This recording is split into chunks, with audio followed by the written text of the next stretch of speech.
The moment my daughter-in-law said those 3 words, I felt something inside my chest turn cold, because a mother should never have to hear about her own son that way. My name is Margaret Whitmore.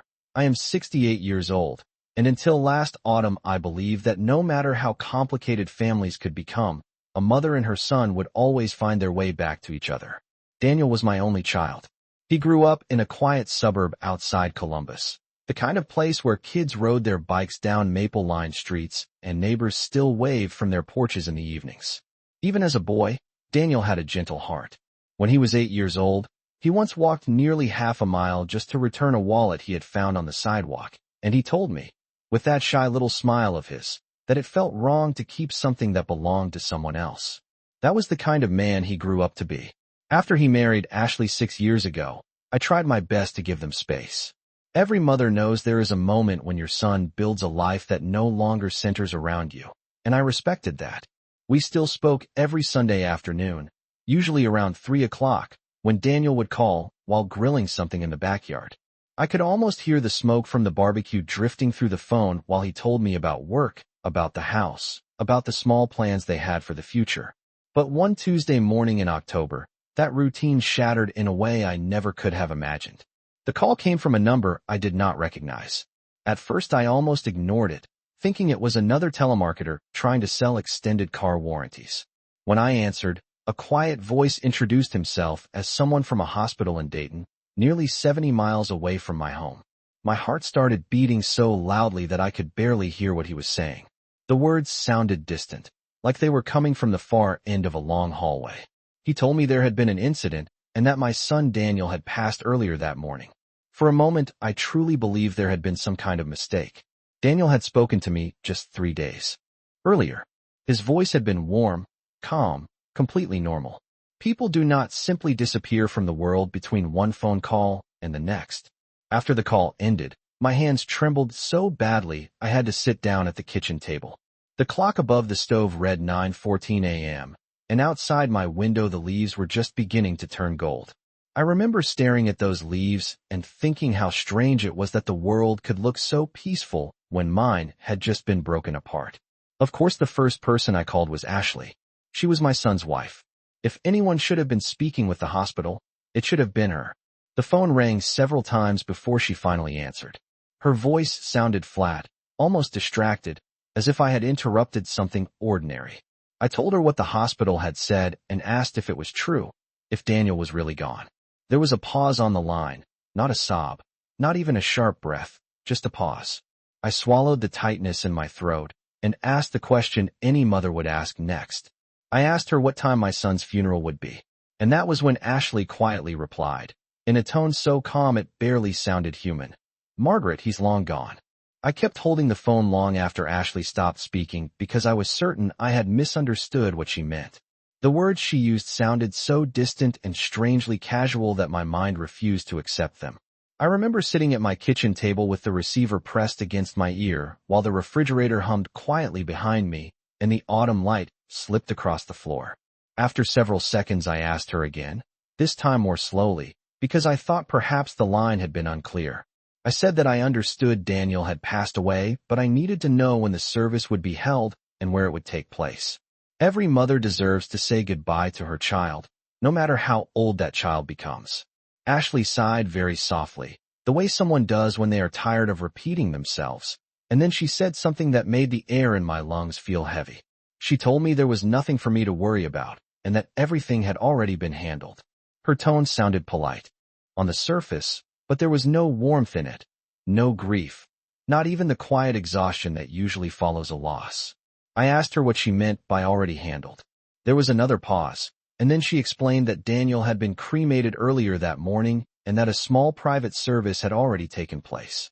For a moment, I thought she must be talking about someone else, because the idea that my son could be gone from this world and that I had not even been told about the service felt impossible.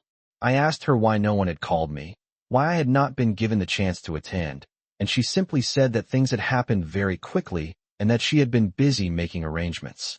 The way she said busy sounded almost practical, like someone describing errands that needed to be finished before the end of the day.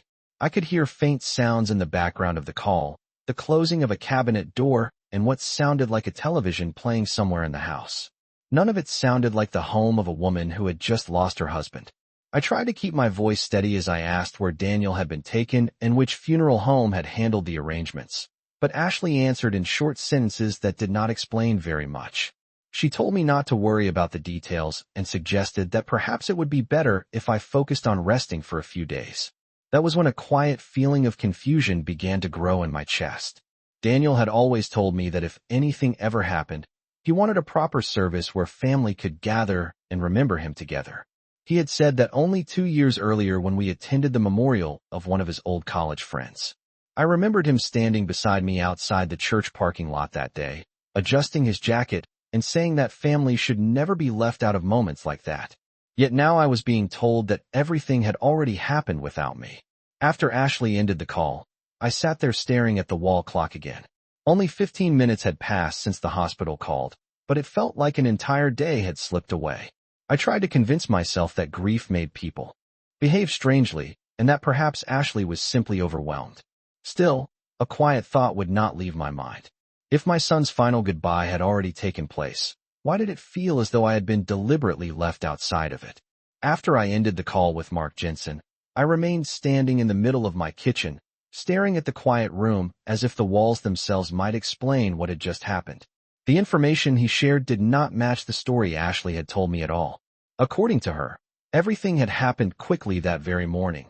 Yet Mark had calmly described a memorial service that had already taken place the previous afternoon. I walked slowly back to the table and sat down again, trying to gather my thoughts in a way that made sense. Daniel had always been surrounded by friends and colleagues who respected him deeply, so it was not surprising that some of them had attended a small service. What troubled me was the simple fact that I had not been there. I had not even been told. My hands rested on the wooden surface of the table while I looked at the framed photograph of Daniel that stood near the window. It was a picture taken about 5 years earlier during a family picnic at a state park nearly 30 miles outside the city. Daniel had been laughing in that photo, holding a paper plate with a slice of blueberry pie while the summer sun lit up the trees behind him. I remembered the smell of charcoal from the grill and the way he had teased me for bringing too much food, saying that I always cooked like I was feeding a small town instead of a handful of relatives. Looking at that photograph now made the silence in my kitchen feel heavier than before. I kept thinking about the timeline. The hospital had called me at a little after 9 in the morning, but Mark had clearly said the memorial happened the previous afternoon. That meant nearly an entire day had passed without anyone telling Daniel's own mother that her son was gone. I tried to find a reasonable explanation.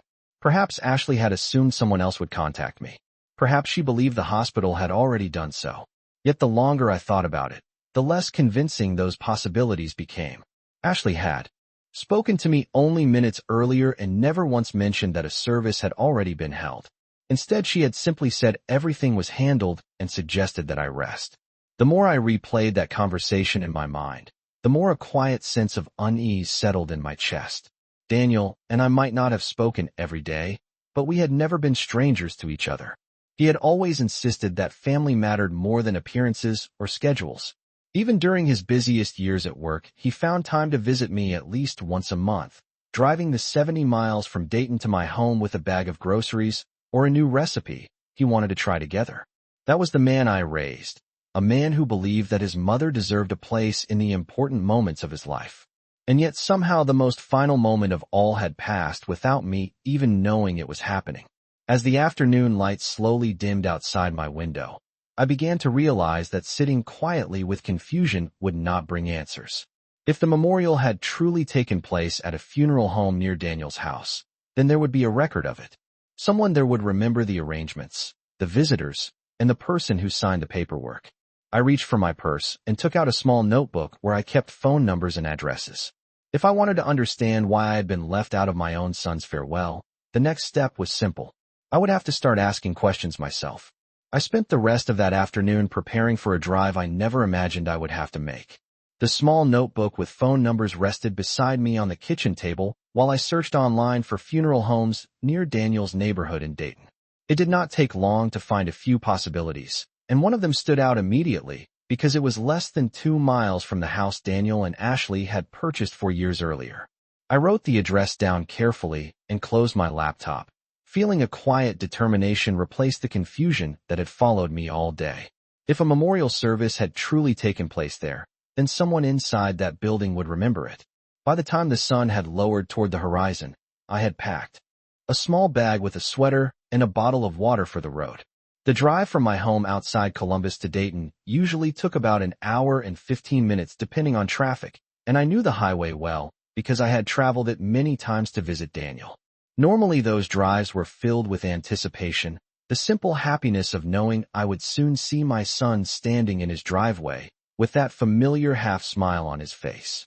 That evening the road felt very different. The sky was turning a soft gray blue as I pulled onto Interstate 70, and the fields on either side of the highway stretched quietly under the fading light. I kept thinking about the conversation with Mark Jensen and the calm certainty in his voice when he described the memorial from the day before. Mark had no reason to misunderstand such a thing, and the details he shared had sounded too specific to be mistaken.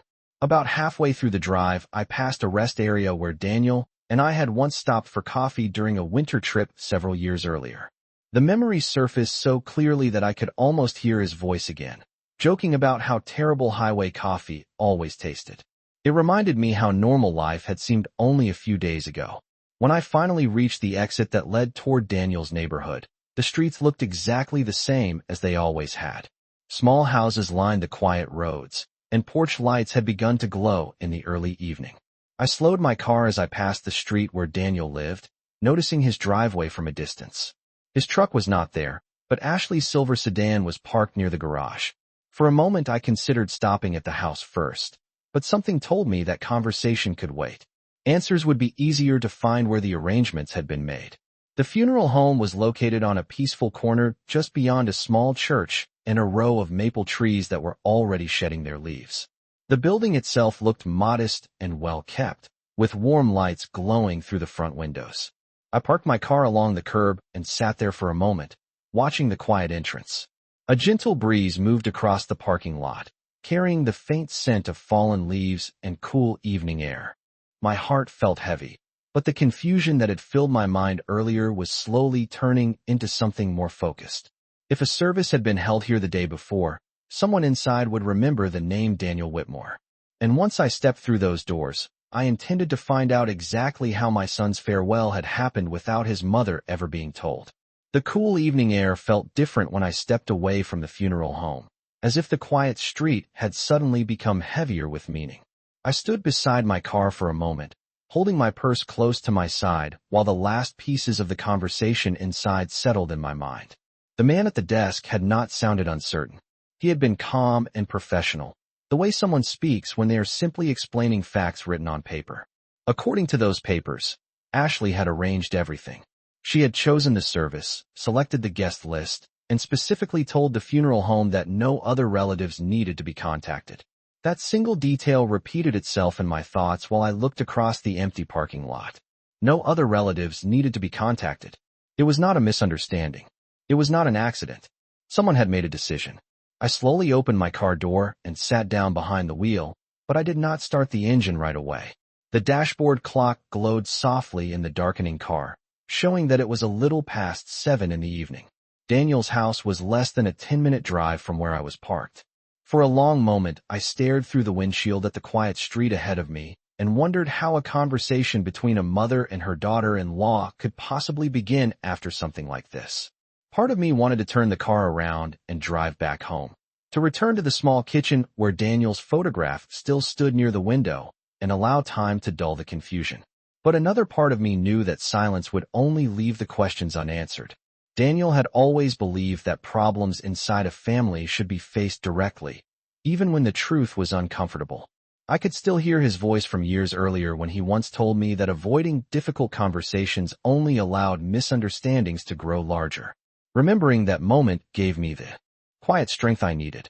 I started the engine and pulled away from the curb, guiding the car through the calm neighborhood streets toward the house where my son had built his life.